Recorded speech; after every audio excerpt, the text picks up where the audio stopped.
E aí, tudo bem? Eu sou o Fred Alecrim e este é mais um episódio do Varejo Cast.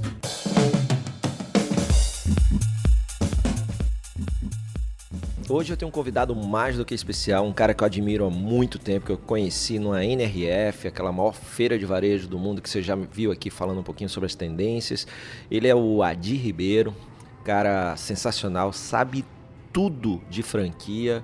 Ele é fundador da Praxis Business, que ajuda muito e tem clientes espetaculares aí, ajudando a formar todo esse conceito, cultura, gestão e processos nas redes, nos modelos de negócio, principalmente franquias.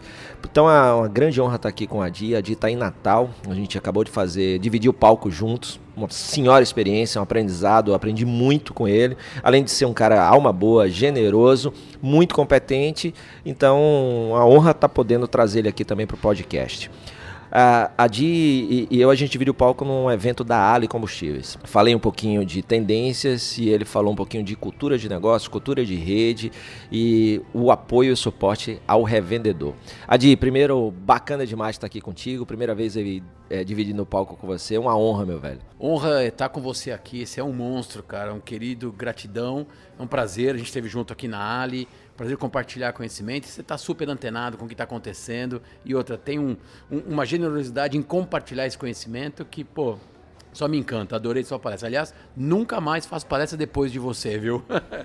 Quando eu falei generoso, vocês já acabaram de ver aí, você já acabou de ver nas palavras do Adi o que é ser generoso, né? Isso aí ele exagerou um pouquinho. Se eu soubesse que era o Fred antes, eu cobrava o dobro do preço para o cliente, porque é muito difícil. Nada, a palestra dele é espetacular, espetacular. Então, assim, vamos falar um pouquinho desse mundo de franquia aí que você vive tão bem. Eu queria fazer a primeira pergunta, é o seguinte: eu tenho acompanhado e que todas essas oscilações que a gente vê no mercado, eu sempre ouço que o mercado de franquia sofre pouco. Isso é verdade? Como é que você vê essa evolução? Principalmente, o cara acha que se abrir uma franquia tá tudo garantido, vai dar certo. Como é que tá o mercado hoje? Olha, acho que é excelente pergunta. A gente tem que responder essa pergunta sobre dois pontos. Primeiro, fatos. O franchising no Brasil cresce a taxa 5, 6 vezes maior do que PIB nos últimos anos. Então o PIB tem crescido 1%, o franchising cresce 6, 7%. O Brasil é o quarto país do mundo em marcas franqueadoras. O Brasil tem uma vocação para franchising. O Brasil aprendeu a fazer franquia, que eu acho que tem a essência de relacionamento, enfim. O Brasil hoje tem cerca de 2.800 marcas franqueadoras, que é um número bastante grande, que ele coloca em quarto lugar, como eu falei, e tem cerca de 55 unidades de franquias por franqueador. O que é um número que traz para a gente um peso muito grande, que vem ao segundo enfoque da tua pergunta, que é o seguinte: franquia, cresce taxas positivas? Sim. Receita de sucesso garantido? Absolutamente não. Esse é um cuidado que todos precisam ter. Obviamente, as franquias têm modelos de negócios, têm um conhecimento agrupado, organizado, em manuais, em suporte, que elevam as possibilidades de taxa de sucesso. Agora, pensar em franquia para trabalhar pouco e ganhar muito é o que muita gente tem em mente, mas é um motivo errado para você começar uma franquia. E para fechar essa primeira pergunta, que eu acho que ela é bem provocativa, eu gosto muito de enxergar a franquia como uma porta de entrada para o empreendedorismo, porque ela te ensina a empreender. Obviamente, se você tiver essa vocação e disposto, ela pode ser um excelente caminho para você montar outros negócios depois, ou ficar na própria franquia, que hoje tem muita gente que se tornou multifranqueado, que opera várias marcas do mesmo negócio, ou várias unidades do mesmo negócio, ou de outras marcas, que é o chamado multifranqueado. Pô, bacana. Então você já me trouxe aí insights para as próximas perguntas. Queria saber de você uma coisa que, nesse mundo que você vem trabalhando e tal, quais são os principais motivos para não dar certo, né? Então vamos pensar do ponto de vista, por que não dá certo? Você já falou um aí, é o cara achar que porque é franquia, tá todo modelado, ele não vai precisar trabalhar. Eu acho que esse é o primeiro motivo. Acho que o segundo é você buscar um negócio que não tenha uma identidade com a tua essência, né? Que não tenha uma... Eu acho que tem tipos de essência. Então eu tenho um compadre que opera negócio e ele fala assim: eu gosto de dinheiro, então eu opero negócios que geram dinheiro. Esse é um tipo, é um viés, não existe uma regra única.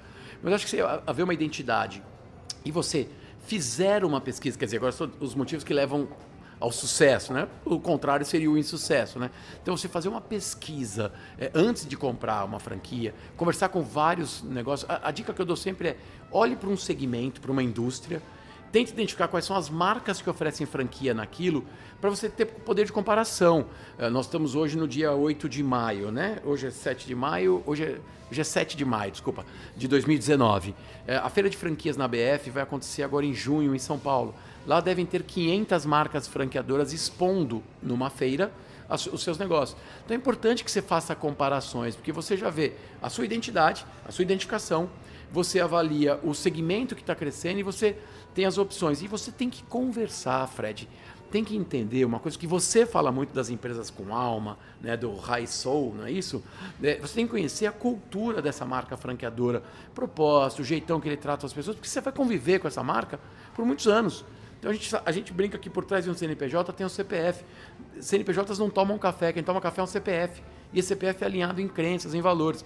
Então, óbvio que a gente tem que saber que o modelo de negócio da franqueadora tem que ser bem estruturado, tem que ter manual, tem que ter suporte. Isso é o basics do franchising. Mas tem esses outros elementos que eu acho fundamentalmente importante. E mais do que isso, saber o seu momento de vida, se você está afim de seguir essa jornada. Porque, como a gente brinca, eu brinquei na palestra, eu vou comprar uma franquia para trabalhar menos, né? Não é, você vai trabalhar muito. Eu quero ter qualidade de vida. Os primeiros anos da vida do empreendedor são muito difíceis para o negócio. Eu acho que a dica é: dá para ser empreendedor com qualidade de vida? Claro que dá. Mas você tem que começar a ressignificar o que é qualidade de vida para você. Né? Qual é a tua essência desse negócio? Qual é o apoio que esse franqueador te dá? Então, franquia, as taxas de insucesso em franquias são infinitamente inferiores às taxas de insucesso nos negócios independentes. O Sebrae tem algumas estimativas, isso depende muito do estado, mas o número que eu trabalho, em torno de 60% das empresas morrem ao longo de 5 anos. Esse número pode ser checado, pode ser confirmado, mas 60% morrem ao longo de 5 anos. Em franquias, no mesmo período, essa taxa de mortalidade é entre 10 e 15, segundo dados da Associação Brasileira de Franchise. Não é um dado oficial, mas é um dado que dá para a gente trabalhar aqui no podcast como uma referência para você, ouvinte, checar essa informação. Então, tem mortalidade? Tem. Bem menor? Sim, mas não significa sucesso garantido. Muito bacana. E aí, olhando por parte do cara que quer ter esse negócio, você falou da questão de é o primeiro passo para empreender. Mas também o cara tem que ter algum perfil para ser um bom franqueado, porque ao mesmo tempo que ele é o primeiro passo para empreender, ele também não vai poder fazer tudo. Porque a franquia, dependendo principalmente, tem tudo muito já organizado, empacotado, e o cara pode se sentir sufocado. Por isso que é importante conhecer, saber o que é que pode, o que é que não pode. Existem franquias que o franqueado pode ter produtos que são regionais, ele pode colocar, tem outros que não permitem. Então, se passa por isso. Então, qual é o perfil, se há esse perfil? E tem uma coisa que você falou, o multifranqueado, pelo menos, não sei nada comparado a você em relação a isso, mas quando eu estou aí nesse mundo do varejo, conversando, eu vejo que os que mais têm dado certo são esses multifranqueados, os caras que se especializaram na gestão. Queria saber se isso faz sentido mesmo.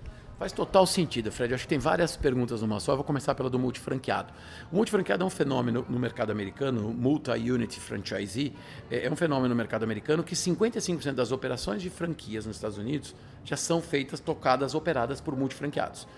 Mas a gente tem que lembrar que todo multifranqueado, em geral, começou com uma unidade. Perfeito. E ele trabalhou muito in the business. Ele só barriga no balcão. E só depois é que ele começou a trabalhar on the business, né? Que aí ele trabalha sobre o negócio, enfim, que é uma analogia, a gente muda as preposições, mas a gente tem que entender o mindset por trás. Então, tem que operar, tem que conhecer o negócio para depois poder crescer. Eu acredito fortemente no poder do multifranqueado, exatamente porque este cara já sabe qual é o jogo do franchise, que é a tua primeira pergunta. Se você é um questionador de regras, se você não segue regras, etc., de repente eu não recomendo muito franchising para você, porque o franchise é a clonagem de um conceito bem-sucedido. Claro que o mundo é mais democrático, é mais aberto, mais transparente, o mundo tem informação rápida, né? Não é mais só vertical, é horizontal. Então, as franqueadoras também estão desenvolvendo uma cultura muito mais participativa, colaborativa, para trazer da ponta as inteligências. Franqueadores sagazes, franqueadores inteligentes hoje capturam a inteligência, trazem para a ponta, como, por exemplo, sugestão de produtos, esse tipo de coisa. Agora, se você está a fim de criar coisas muito novas, você vai ter que, inclusive, na sua procura por franquia, tentar identificar franqueadores que têm essa cultura, senão você vai se chocar demais. E por quê? Porque tem uma crença de que o que a gente faz aqui como franqueador é o certo, é o que funciona. Então veja, é importante entender isso, entender que esse teu perfil é fundamental. Claro, o comportamento empreendedor é importante, mas você tem que saber jogar em rede, você tem que saber ter um relacionamento gregário com a rede, né? Se posicionar, se manifestar, enfim. E voltando aos multifranqueados, no Brasil já existe hoje eventos focados nos multifranqueados, que os caras têm 10, 15, 20, 100 operações.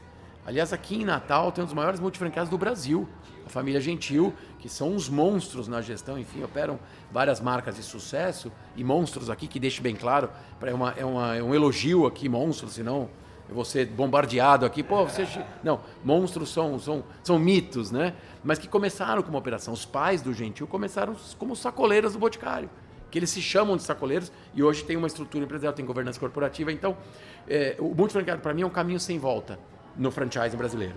Tem um desafio aqui que é importante que vocês saibam. No Brasil, o modelo de franquia tem uma aderência muito boa também em função do simples, do tributo.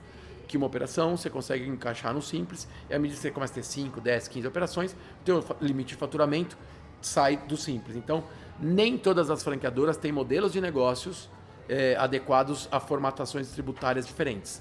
Então, claro, falando sempre aqui numa regra tributária correta, que é como tem que ser, sem mandrake, tá certo? Então, o que eu quero dizer é o seguinte, o multifranqueado é um caminho, só que as franqueadoras precisam estar atentas e com negócios modelados para esse multifranqueado. Eu conheço vários que hoje têm 20 operações, que quando vão querer comprar mais uma, 21ª, 22ª, dizem, você tem um modelo que não é no simples, a franqueadora não tem, então não me interessa, porque ele já está no modelo de lucro presumido, lucro real, que não encaixa mais. E também tem um outro desafio, Fred, se você me permite, que quando você tem 2, 3, 4 operações, você consegue gerenciar. Quando você sai não é um número mágico, não é científico, mas tem um insight poderoso aqui.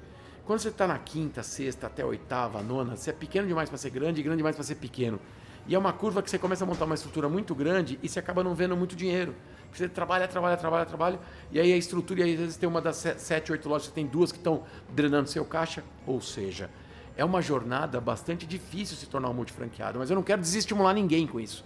Quero que vocês tenham consciência, porque eu acho muito legal você ter como meta começar com uma operação, chegar em 10, 15, 20 e fazer acontecer. E para o franqueador, tem um dado legal para fechar essa fala, porque quando ele traz o multifranqueado para dentro, que tem a ver com o perfil que você perguntou, ele sabe que esses multi já sabem o que é franquia.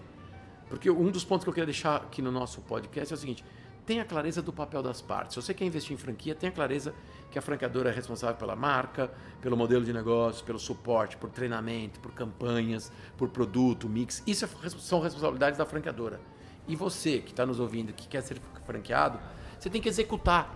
Barriga no balcão, tocar o dia a dia, entregar a experiência de compra para o teu cliente, né? Se for uma operação de varejo, se for uma escola, tem vários modelos de franquia. Então, tendo clareza do papel das partes e ainda tendo uma visão, um sonho grande de tocar 5, 6, 10 operações, eu acho que é um casamento perfeito. Perfeito. Então o franqueado ele fica com um dos papéis principais é ser aquele cara que entrega a promessa da marca, né? Ele está lá na ponta, na relação e ao mesmo tempo ele também consegue ser um ouvidor, né? Para trazer informações do próprio mercado porque ele está ali.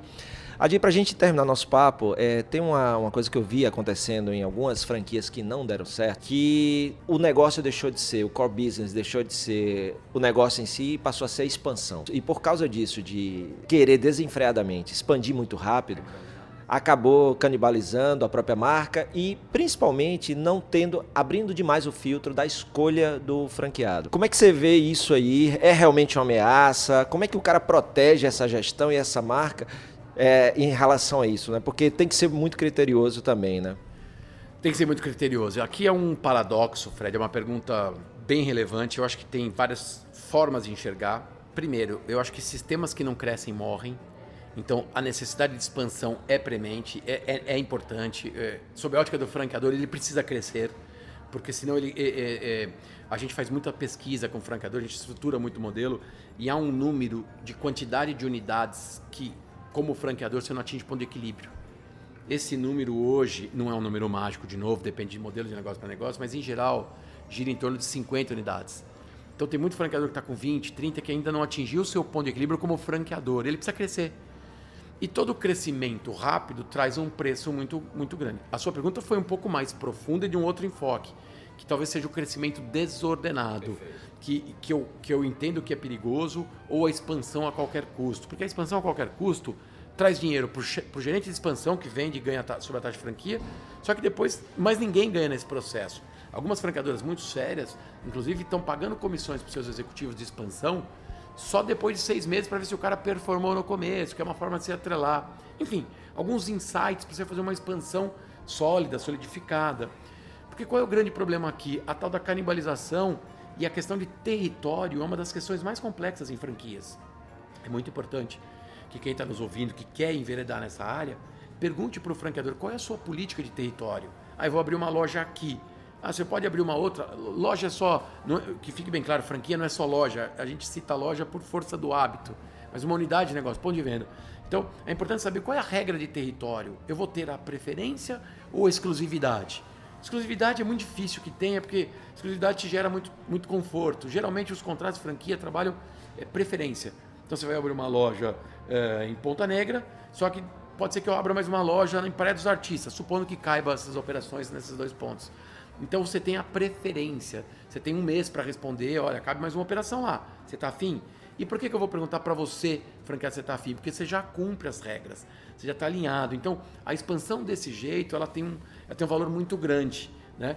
Algumas marcas também, Fred, acho que a gente tem que botar uma lupa nisso, fazem uma expansão desenfreada porque estão interessadas por algum motivo que não é só a expansão, e sim, às vezes, até vender a marca franqueadora. Sim.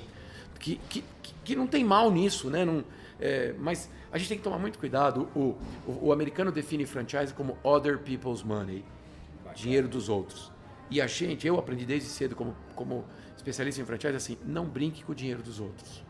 Você quer brincar, brinca com o teu dinheiro, franqueador. Você pode testar o conceito, que é muito sério. O Jai, que é do grupo Ornatos, que é Morana, Balonet, ele foi presidente da comissão de ética na ABF, é meu parceiro de ABF, um grande empreendedor de franchise. Ele fala assim, 1% para mim é 100%. Como é que é isso? Ele, como franqueador, fala, que o franqueador fala assim, só 1% da minha rede que quebrou, fechou. Ele falou, pois é, mas 1% para aquele franqueado é 100%. Claro, é o dinheiro dele. É o dinheiro dele. E, de novo, eu não estou aqui dizendo que o franqueador é do mal, é do bem, absolutamente não. São visões. E ele fala o seguinte, olha, 1% para mim é 100%, ele se preocupa muito. Não significa que ele não tenha problema de fechamento nas redes dele, tem. Mas quando há um interesse genuíno nesse negócio, a expansão não é tão desenfreada. Peraí, está meio paradoxal, está, mas é importante, a expansão ela é necessária. Sistemas que não crescem morrem. Só que a desenfreada é que é o problema. Então tem que ter mecanismos de proteção para esses franqueados, mas aqueles que seguem as diretrizes, que estão a fim de crescer, né? Porque aí esse franqueador oferece esse tipo de coisa. Algumas marcas cresceram muito rapidamente, só que depois vem um preço muito grande, que aí começa a ter os conflitos de loja, conflitos de operação, e aí você pega um bolo que tinha uma pessoa comendo de 100, daqui a pouco você tem 2 pessoas comendo um bolo de 100. Pô, vai 50 para cada um, 60, 40, então você diminui o bolo. Aqui o fator não é expansão desenfreada, tem um plano de expansão, tem um cálculo de potencial, quantas operações cabem? Eu acho que essa é a questão mais crítica até do que só expandir desenfreadamente. Bacana, isso me lembra, numa dessas viagens lá para a bastidora da Disney, tem uma frase que, né, pelo menos se coloca lá como do Walt Disney, que é isso, se a gente parar de crescer, a gente morre. Né? Então, é bem interessante. E aí, pegando a tua fala, principalmente do investir com o dinheiro dos outros, é importante o franqueado, ele ter loja própria para fazer experiências, para fazer o franqueador. Então, cara, eu tenho minha franquia e todas as lojas serem de franqueados, ou é importante eu ter a minha loja, 1 ou 2, para pilotar projetos, para validar ideias no meu negócio com o meu dinheiro antes de espalhar para a rede? Conceitualmente, eu sou da tese que eu preciso ter uma operação, franqueador, preciso ter uma operação própria, uma operação, 2 operações. Eu acho que, porque franquia é a clonagem de um conceito bem sucedido. Só que é importante que a gente saber que a gente não vive mais um mundo de verdades absolutas. Eu conheço franqueadores muito bons, que não têm operações próprias e que criaram uma cultura com os seus franqueados de pilotar. Então, vamos pegar a turma de Natal, vamos pilotar esse produto lá para o Nordeste, supondo, né? Vamos fazer um teste de Natal, fazer um teste de Recife, aí conversa com os franqueados, alinha, cria, porque alguns franqueadores descobriram que eles são muito bons em criar o conceito, são bons em branding, em organizar a informação, em pensar a marca. Mas eles não são tão bons na operação quanto os franqueados. E isso é uma sacada muito legal do franchise. Tem muito franqueado ensinando franqueadores em muitas coisas que eles criaram. Veja a soma das coisas, né? Então, de novo, conceitualmente eu acredito que é importante ter uma operação piloto, uma unidade, uma rede. Agora, tem muito franqueador. O mercado americano tem um tema hoje que chama refranchising ou refranchising. eles estão pegando várias operações próprias e vendendo para franqueados. Que você muda o gestor, 20, 30, 40% do resultado já amplia nesse negócio com a capacidade do empreendedor. Então, acho que é importante que a gente olhe para essas coisas não como uma verdade absoluta, né? A minha crença é importante ter para pilotar, mas se eu não tenho, faço bem o conceito, que eu tenho uma rede que eu consiga pilotar e depois eu rolloutar para todo mundo, fazer aí o rollout dessas iniciativas para não brincar com o dinheiro de todo mundo, né? E claro, se eu sou franqueador que uso piloto em franquias, eu tenho um modelo de negócio diferente para esse modelo, é um protótipo, né? Eu invisto, eu como franqueador invisto, até para que o franqueado não tenha o prejuízo total, né? Então acho que se tiver clareza nessa história e alinhamento de expectativa, as coisas fluem muito melhor, né? E o que eu mais gosto de bater papo com gente como a Di, assim, além de a gente aprender muito, é que eu também compartilho muito essa visão dele. Quando a gente está falando a nossa ideia, não quer dizer que a nossa ideia é verdade absoluta, e a gente é um caminho apenas, né? Então o cara tem que refletir e ver se aquilo serve para ele.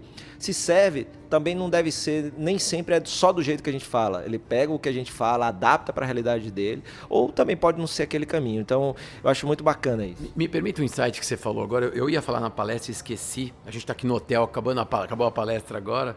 E tem uma fala do Cortella que eu ouvi esses dias na rádio, que ele fala assim: o grande comunicador, o grande professor, não ensina os alunos, ou não fala para sua audiência assim, pense isso. Ele faz assim, pense nisso, com N. Não é, eu não quero que você pense isso que eu estou falando, eu quero que você pense nisso. Que é isso, né? Que é isso que a gente está conversando aqui. Pense nisso. A minha ideia diz para cá, mas de repente tem outras coisas. Agora, se eu falo pense isso, eu estou direcionando o teu pensamento. Isso é princípio de vida, né? E que eu me inspirei em Cortella porque eu ouvi recentemente e ele organizou essa informação na minha cabeça. E isso é bem interessante porque, né, você que me ouve sempre aqui sabe que eu falo muito nessa questão de você não precisar seguir um modelo.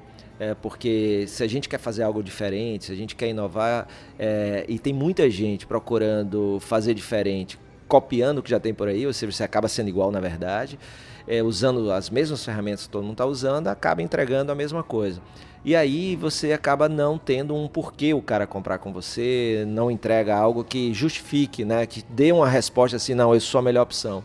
E aí a gente tem muito isso, a indústria do você tem que, né? A gente tem essa indústria, você tem que fazer isso, você tem que ser assim, você tem... E não é bem assim. E aí isso eu falo no meu terceiro livro, A Cura Empresarial, que é isso daí, esse modelo de você achar que tem que ser o que não é, ou ter o que não tem para poder ter sucesso, ou ter felicidade, é o que está corroendo muita gente. E aí vem atrelada a isso a pressa, né? Que a gente estava conversando ali, pressa vem com pressão, que vem com depressão logo em seguida, que a gente está vendo que é a doença do século. Então você pega, tem sua franquia... Pode virar repressão, né? Sim, pode virar repressão, mais uma pressão aí. Boa, né? Então, assim, a gente vê essas coisas, porque o cara às vezes pensa assim, vou ter uma franquia porque é mais garantido, é um modelo de negócio já validado por outra pessoa, minha aposentadoria, e rapidamente eu vou ganhar dinheiro. Né? Mas é um negócio como o outro que tem seu payback, seu tempo de payback, tem seu ponto de equilíbrio e vai depender muito do que o cara faz. Tem suas dores. E assim, tem lugar que aquele negócio é bem sucedido e tem lugar que não. Às vezes pode ser o negócio, mas às vezes é o franqueado, ou seja, aquele cara que está cuidando ali que não faz o que deveria fazer, né? Perfeito, é a nossa crença de que metade do sucesso é da franqueadora, marca, sistema, modelo, metade do franqueado.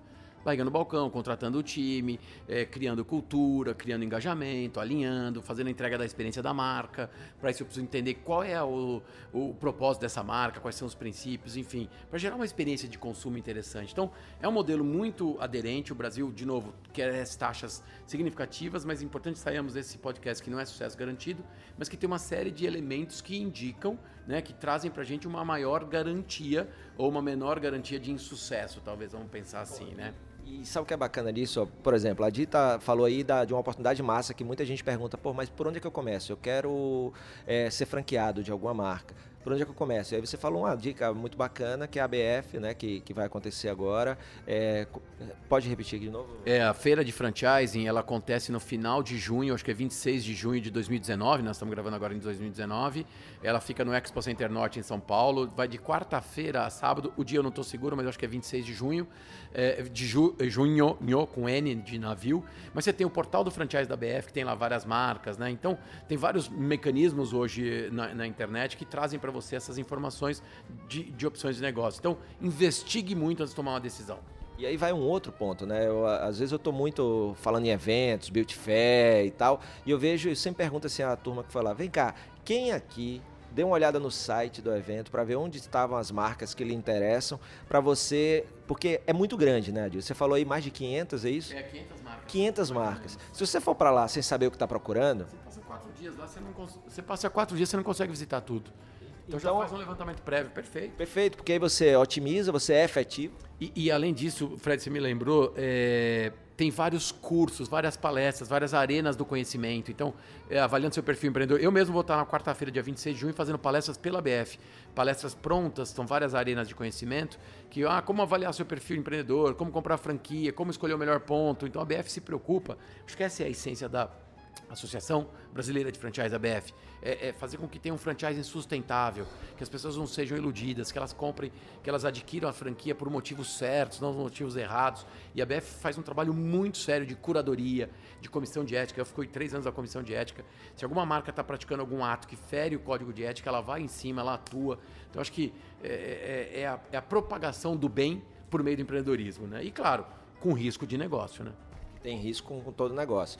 Então pensa nisso. E uma outra coisa baseada no que a Adi acabou de falar, é essa questão de você definir primeiro o que você quer para você. Eu tenho falado, Adi, eu tenho até um workshop disso, que a gente fala muito em plano de negócio e a gente fala muito em plano de carreira. Mas a gente esquece uma coisa que tem que vir antes, que é o plano de vida, né? Então, plano de vida é... Por que você muitas vezes é insatisfeito com a empresa que você tem ou com o trabalho que você tem? Porque você não pensou antes na sua vida. Então, você tem que saber o seguinte... o que você quer dentro da sua vida? Eu quero passar muito tempo viajando. Não, eu não quero. Eu quero trabalhar com restaurante e acordar 4 horas da manhã para ir na Ceasa, CEAGESP, ir lá e comprar fruta. Se isso você pensa antes, vai se encaixar. Porque o que eu vejo muito por aí é o motivo das insatisfações, é que as pessoas tentam encaixar a vida no negócio. E não é a vida que tem que se encaixar no negócio, é o negócio que tem que se encaixar na vida. E aí eu tenho construído isso junto com as pessoas. Então, primeiro pensa nisso. Então, que tipo de negócio... Pensa nisso, né? Pense isso. Pensa nisso. Pensa nisso. Mas me permita, porque você está me falando uma coisa, eu até me arrepio aqui.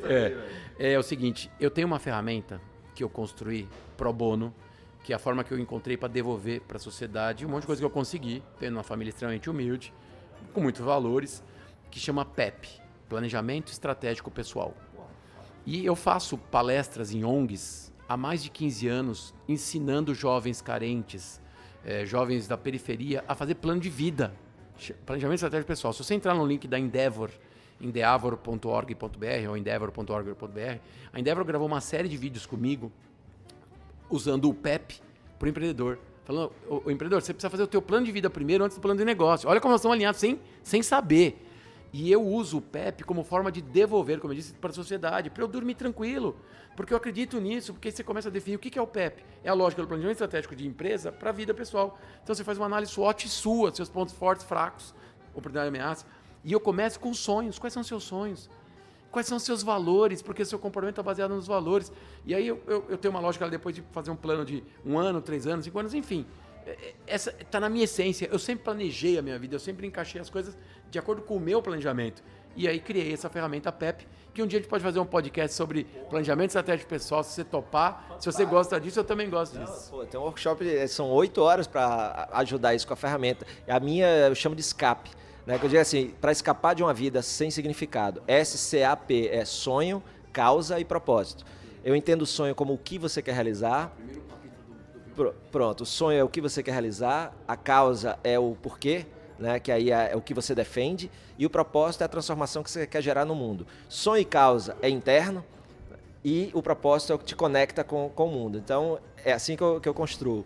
Então você vê, né? Nós estamos falando da mesma coisa, né? Não combinamos isso aqui, né? Mas você vê que é quando nada por acaso, né? Como diz um amigo meu, essa coisa do propósito, o Darius, ele é um cara sensacional lá da Bahia, e ele tem um negócio de sucos chamado Alquimia do Suco. E eu disse, porra, velho, ele faz as misturas de suco, né? Nunca é uma fruta só. Eu disse, porra, velho, como é que você escolhe essas frutas? Aí ele chega pra mim, não, bicho, eu não escolho, elas que me escolhem. Isso é fantástico, cara, mas é isso, porque... Isso, porque se você está muito claro o que você quer, o franqueador, tem o franqueado que está te procurando também, né? Tem o Rumi, ele tem uma frase que diz assim, o que você procura também está te procurando. Que é exatamente isso, só que tem que estar claro, né? Porque aí essas... Esse exercício. Esse exercício. E aí, na tua fala, achei interessante a questão do próprio franqueado, ensinando o franqueador, né, que é uma coisa que é essa mente aberta, o que eu falei na minha palestra da mente de principiante, né, que é importante estar ali, não achando que porque você criou o negócio, o franqueado não tem o que te ensinar e tem muito. A gente tem exemplos, por exemplo, da Harley Davidson, que foi salva, né, por um franqueado. A gente tem aqui o Boticário, que hoje tem um franqueado que desenvolveu um sistema de gestão financeira para franqueados. Então isso é muito interessante quando você tem esse modelo aberto. E também essa opção de validar. A própria criação do Big Mac do McDonald's é a criação de um franqueado chamado Jim Delegate, que criou isso no final da década de 60 e hoje virou carro-chefe mundial, um franqueado, virou moeda, né? Virou indexador econômico da revista The Economist. Bacana. E recentemente eu estava em Recife, né, no meu querido Recife, e estava lá Bacio de Latte e tinha um sorvete de bolo de rolo. Então, fantástico. Bolo de rolo é uma marca, né, de Recife. E aí você vê, é muito bacana você poder abrir isso aí e não ser uma franquia assim, engessada, né? Então isso faz a diferença. E Adi, para a gente terminar, a última pergunta, que é um fenômeno que já vem acontecendo há bastante tempo, e nesse país como a gente está vendo hoje, com 13 milhões de desempregados, a gente até conversou, tem muita gente que está sendo salva aí por coisas como Uber, iFood, Uber Eats, mas tem uma coisa também que é a ida para o empreendedorismo, né? Os dados do Sebrae, por exemplo, só no Rio Grande do Norte, nesse primeiro trimestre foram 4 mil MEIs, microempreendedor individual, que também é uma alternativa para quem está sem trabalho. Então o cara vai empreender por necessidade, né? Você, querido ouvinte, basicamente existem 3 formas de você empreender: por necessidade e oportunidade. A maioria das quebras, segundo o Sebrae, é quando o cara empreende forçado pelas circunstâncias, porque muitas vezes ele não pensa nisso tudo que a gente está falando. Então a oportunidade é um ponto, mas o mais de todos é quando você empreende por propósito, ou seja, o propósito vem antes. Tipo o Greystone Bakery, né, que o cara monta um negócio que hoje vende para Ben Jerry's, que vende para Whole Foods, pensando no seguinte, a frase é: a gente não contrata pessoas para fazer brownies, a gente faz brownies para contratar pessoas. E ele tem um open hire, ou seja, ele contrata pessoas sem saber o seu passado, ele quer saber se você quer ser uma pessoa boa para o futuro. Então, ex-detentos, moradores de rua, e esse cara tem um puta negócio desde o final dos anos 70 em Nova York. Então, quando você monta um negócio tipo Ray, tipo Patagônia, né, que você tem um negócio lá, tem um livro muito bacana que é o Let My People Go Surfing, né, que fala um pouquinho sobre isso. Então, você tem um propósito primeiro e monta um negócio para manifestar esse propósito. Então, esse é o terceiro ponto. Mas vamos voltar aqui para a seguinte questão: microfranquias, que é uma alternativa para essa moção. Eu queria que você falasse um pouquinho. Tem primeiro o conceito, o que é uma microfranquia. Tem uma que é aqui de Natal, que está crescendo bastante, chama Loucos por Coxinha. E o cara tem quiosques que começaram na rua, ele tirou rua, agora está só dentro de shopping. É aquele conezinho com coxinhas, o cara está expandindo muito. E aí eu queria que você falasse um pouquinho disso, porque pode ser uma alternativa para quem está ouvindo a gente, que infelizmente pode estar aí nessa estatística ruim.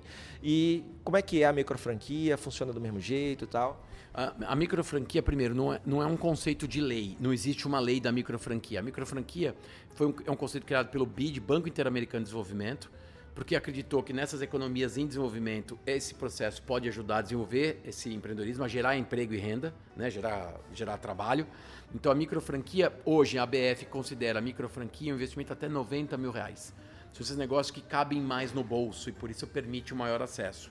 Então a gente não pode confundir microfranquia com microsuporte, com microproduto, com microfranqueado. A responsabilidade do franqueado e do franqueador continua a mesma. Continua as mesmas, com um modelo de negócio diferente. Uma microfranquia, ela tem taxas diferentes, às vezes ela tem uma taxa de royalties diferenciada, às vezes menor que o modelo tradicional, porque esse franqueador também não requer de uma estrutura muito grande, mas é uma grande chance para quem quer empreender, né, e quer gerar renda.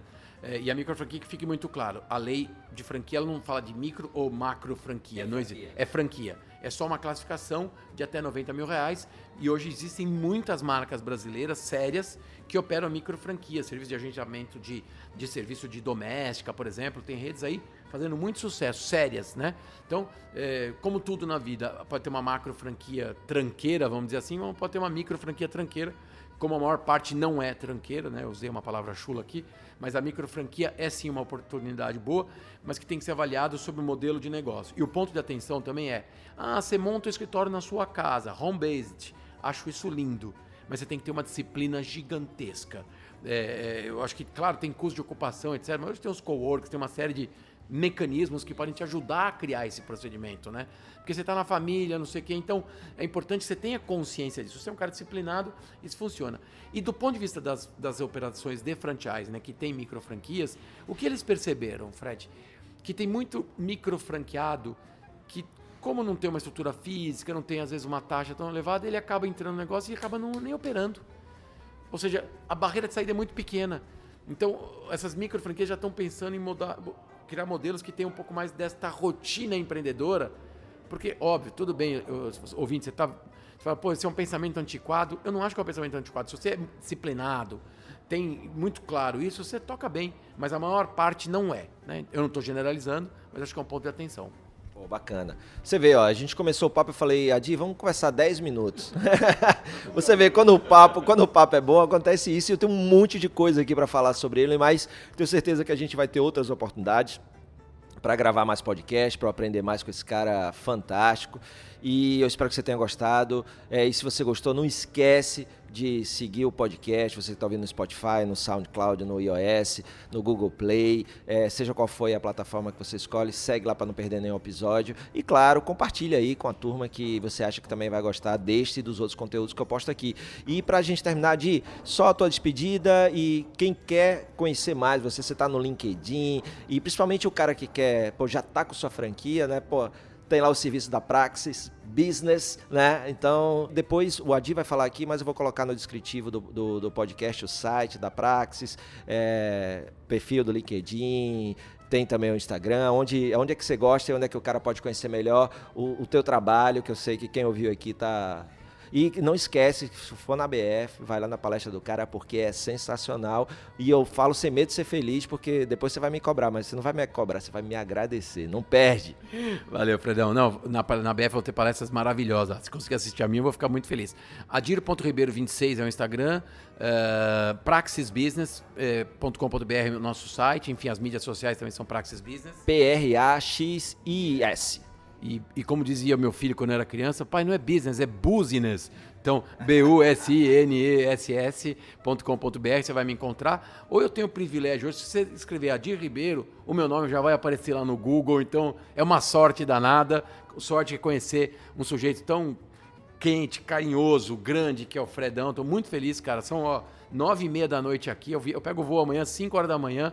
E eu estou feliz da vida que queria continuar essa prosa. E queria já marcar aqui o do Pepe, para a gente fazer um podcast disso, e que você tenha muito sucesso na sua jornada empreendedora. Obrigado, Fredão. Parabéns pelo seu trabalho. Você também, cara. Foi bom demais aí. O dia foi completo com essa tua companhia e o aprendizado. Valeu!